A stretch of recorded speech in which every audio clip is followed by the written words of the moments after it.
Good morning, students. Myself, Kamal Nath. I welcome you all in the class of English. Student, it's the first video session, and in this session or video, I would like to introduce a new chapter, The Little Mechanic. This is 11th chapter of English Gulmohar, and its title is The Little Mechanic. This chapter describes about a great scientist. It tells about a great scientist, Isaac Newton. You all know, everyone knows Isaac Newton, his work, his discoveries, what he gave to the world. Today, the whole world is indebted what Isaac Newton gave to all of us, which led to many more discoveries after that. So let us see here what is in this chapter. It's the first video session, so I am going to introduce the first part of the chapter. What is the summary? Here, let us first know, as usual, who is the writer, and we will learn a little, just a bit about the writer first. Nathaniel Hawthorne. Nathaniel Hawthorne is the writer, the author of this chapter. Nathaniel Hawthorne was an American novelist and a great writer. He was a really great writer. He was born on 4th July 1804 in Salem, Massachusetts, United States. He died on 19th May 1864. His father's name was Nathaniel Hawthorne. His father's name too was Hawthorne. But what was here the difference between these two here persons' name? Nathaniel Hawthorne, the writer, has put here W in Hawthorne, H-A-W, where in Hawthorne title of his father there was no W. He changed a little bit of his title so that he should be known by his own name, not by his father's name. His mother's name was Elizabeth Clark Manning. So let us know here more about Hawthorne.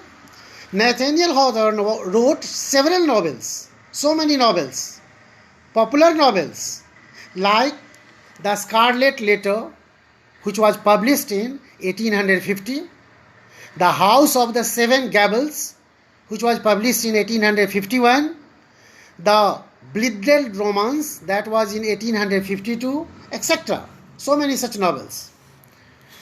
And his interpretation in every novel, as he just explained and he wrote, his interpretation was as a form of self-expression. Like someone is expressing his own feelings in the same way, just all his novels were in the form of self-expression. He had a hard time making money as a writer. When he was a writer, it was really very difficult life. He was earning money, but it was so little that he had to labor hard. So, he had many government-related jobs. He was not only a writer, he was not only earning by writing, but at the same time, he had many government-related jobs as well.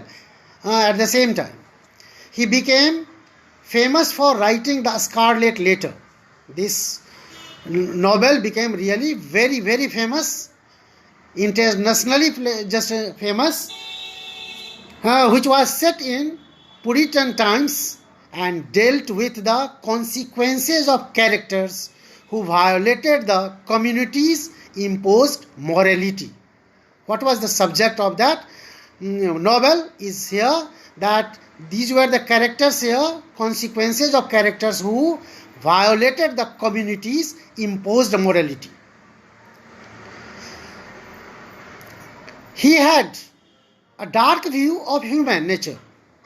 He had very negative feelings about human nature.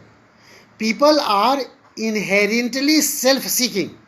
He thought about people, about human being, that people are inherently self-seeking. This implies, that means that the world is a relatively bad place, not a good place to live in.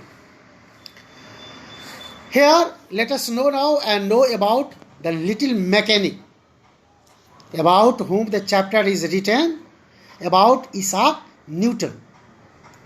This chapter reveals the unrevealed, undisclosed, and minute details of great scientist Isaac Newton. Isaac Newton, who was born on the Christmas day in 1642.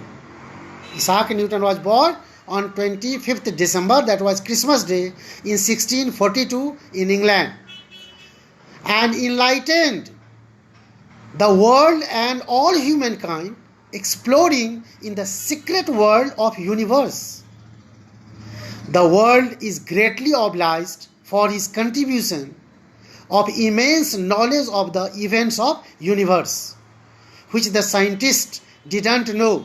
Scientists were not able to find so many secrets, so many knowledge. Isaac Newton revealed, disclosed those secrets before the world, and no doubt those secrets, those truth about the events of the world helped the scientists to go ahead to discover so many other things. When he was born, nobody thought that he was destined to explain many matters which had been a mystery since the beginning of time. Nobody knew so many secrets, and that has been no doubt a secret since the beginning of time.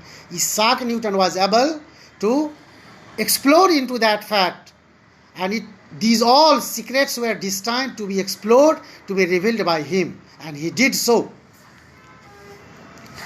Isaac was brought up by his grandmother from the time he was a small boy. As his father died and his mother married to another man, Isaac was left with his grandmother, so he was brought up by his grandmother. She loved him so much. She loved him and sent him to school. Since childhood, he was very skilled in mathematics. Isaac Newton was very much interested in mathematics, in mechanics. He was very much skilled in making simple machines, mechanism. He tried to understand the mechanism of simple machines, and he was thinking. His curious mind was always thinking to find out how they were working, how they worked, and that gave him many more ideas to discover another machines, another mechanisms. So, since childhood he was very skilled in mechanics. He had a set of tools made by himself. He had made himself so many tools with which he used to make many curious objects. With the help of those tools, he used to make several machines, several objects. The neighbors saw his wondrous things with great admiration. When his neighbors saw what he made, what objects he made, they were surprised, and they no doubt appreciated. They admired his work, his skill, his curious thoughts. His grandmother always predicted that he would be an excellent workman. When she saw his workings, the way he was working, the way he was questioning, his grandmother realized that her grandson would become someone, a great workman, an excellent workman in his future. But Isaac went very far from the anticipations of his grandmother. What his grandmother thought about Isaac Newton went very far from that just anticipations, from that expectations, what she hoped, what she thought about Newton. Some of the people said that he would make beautiful furniture. Some other people thought and they predicted that he would make beautiful furniture. Some others thought that he would become an architect. Someone predicted that he would become architect and build splendid mansions and churches too with the tallest steeples. So these were several predictions made by the people whoever saw his work, his curiosity, the curious objects he used to make. That all surprised the people, and they all predicted about his future in different ways to see his intelligence and brilliance. So this is what the first part that I have here. I had brought for you. In the next video session, I will discuss more things about Isaac, and the part that is given in the book I will explain you in the online class line wise. So whatever I am sending through this video, please you note in your copy and learn it. Thank you, students. Thank you very much being with me and listening to me. Thank you.